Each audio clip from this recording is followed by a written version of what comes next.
Well, it's Memorial Day. Thank you to all the veterans. Thank you for those who served. Some gave all, and we honor those people today. Well, today, instead of sitting at home, we were actually pretty content with sitting at home originally. We were just going to be here, lay low. But then we got this wild hair thinking, hey, we're going to go out to Tortilla Flats in Arizona and go listen to the David Grubb Band. So it's about a 2-hour drive out there, go through some beautiful desert.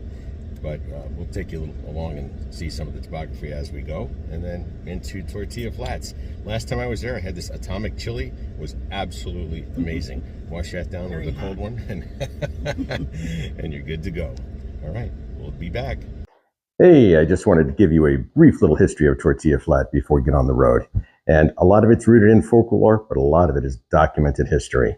Either way, you can get the full story, or most of it, at tortillaflataz.com. tortillaflataz.com. Anyway, what we do know is that back in the 1800s, Tortilla Flat was just a small grassy valley in the Superstition Mountains. At the time, all that went through there was a babbling creek.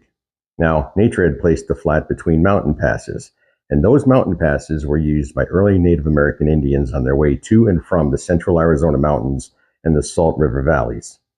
Their trails later became known as the Yavapai Trail and or the Tonto Trail.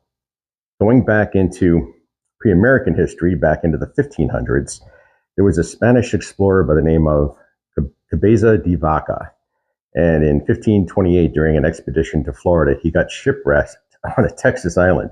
Well, he was captured and enslaved by Native Americans, and at some point he managed to escape. He made his way into the Southwest and eventually into Mexico.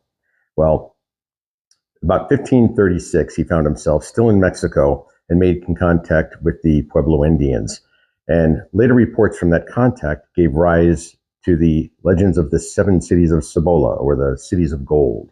And those legends may have been the catalyst for bringing other Spanish explorers and prospectors into the Arizona territory. Then in Arizona, there was another traveler, an explorer by the name of Marcos de Niza. And he was part of the Coronado expedition, which traveled westward along our Gila River as far as what is now known as the Phoenix metropolitan area. He actually may have been the first Spaniard to see the Superstition Mountains. What does that have to do with Tortilla Flats? Well, it's because of its location. Tortilla Flat, even to this day, is affected by the search of gold in the Superstition Mountains. People come from all over the world to look for the lost Dutchman gold, and gold that may or may not have been left there from other folklore and legends. And back in the 1500s, each expedition inspired others to come search for gold. In the late 1600s to mid 1700s, Jesuit priests were located in the desert Southwest. Now, the legend is that the Jesuits had amassed a fortune in gold and they didn't want to share it with the King of Spain, who in turn was convinced of their treachery and ordered their deportation. Well, that happened in 1867, I believe. But before they left, supposedly they hid their treasures in various places throughout the Southwest. And according to legend, the Superstition Mountains are one of those places. Now, if you fast forward a little bit and go into the Old West in 1821, when Mexico gained independence from Spain, there was an influx of Mexican prospectors pouring into the Superstition Mountain region. There was a wealthy landowner miner from Mexico by the name of Don Miguel Peralta. It's also the person who the Peralta Trail is named after in the Superstition Mountains. Well, reportedly, his expeditions recovered immense quantities of gold from the Superstitions in 1847 and 1848. During a massacre, all but one member of his expedition were killed. There was a battle with the Apache Indians at a site that is now commemorated as Massacre Grounds. That location is actually on the west end of the mountains and still there. As you can imagine, historians say that the Yavapai Trail and Tonto Trail were difficult trails to navigate, especially back then with wagons and horses. There were other trails at the time that were a little easier going, but attacked a lot more often. Now, the Yavapai Trail and Tonto Trail were so difficult because they had to cross through a place called Fish Creek Mountain and Fish Creek Canyon, which made it almost impossible. Now, legends say that there were small settlements of prospectors and Native Americans located in Tortilla Flat in the 1880s, which could be believable, but we don't know if that's just legend. It would have been a perfect place for people coming through the Fish Creek Canyon and Fish Creek Mountain and the other trails as well as they merged into that area. Resupplies would have been necessary at that time, of course, water in the desert. But historians agree that if that settlement did exist, it would have appeared on old trail maps of the area, because those maps at the time were typically very detailed, and no maps show any such settlement. So other records, such as from the U.S. Forest Service, also gave no mention of a settlement prior to 1904. So what happened in 1904? Well, prior to that, there was no road to Tortilla Flat. The road in 1904 happened because of a road that was built to Roosevelt Dam. So before 1904, no road, no stage stop, nothing. So nobody really knows when that area became known as Tortilla Flat or how it was developed, although it is credited to a gentleman by the name of Mr. Klein. And the legends have it that Tortilla Flat might have been a permanent settlement and established in 1867. Other legends say 1886. So going by available records, we have to say it got its start just by way of written history in 1904. It's the road construction into the dam. Once that was established as a freight camp, there were a number of people living there on their own, and Forest Service records do show that the road was established in 1905, and this was a package deal with the Salt River Project. The Forest Service was there to manage the land and protect the watershed for the dams, and the freight camp at Tortilla Flat, as well as the other camps along the road to the dam, were on Forest Service land. So the Forest Service managed that.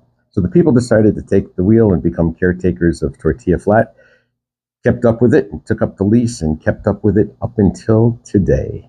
So there's a little bit of the skinny on Tortilla Flat. If you go there, visit the museum, get an expanded journey through time. You'll be glad you did.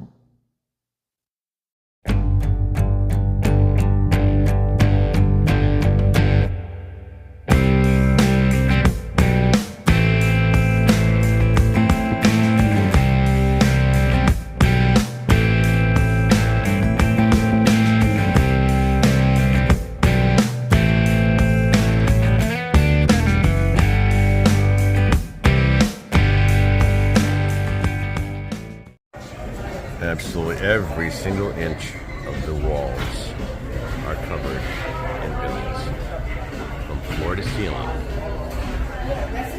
literally. And not just here, but all the way around.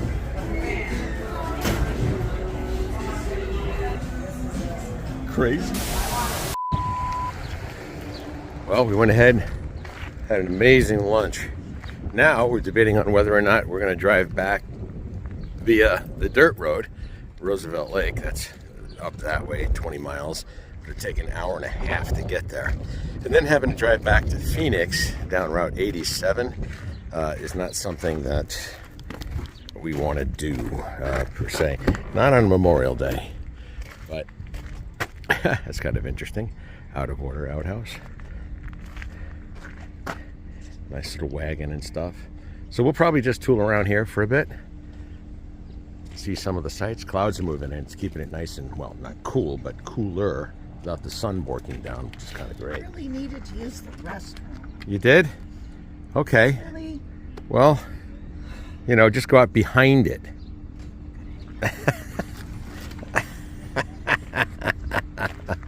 Go ahead, you have total privacy. Yeah. I think I'll use the restroom there you inside. Go. Well, all right, back on the road for us. We'll take you along. I'm not quite sure where we're going to go, but I'm sure we're going to stop somewhere. We'll see you then.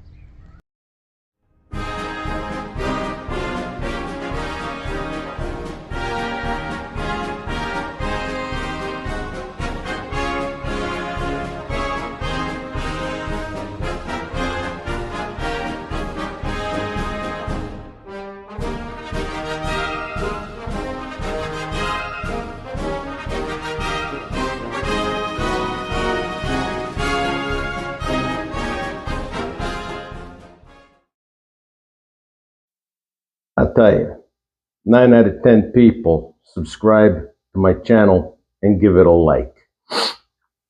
Number 10 hasn't been seen or heard from for a while. Just saying.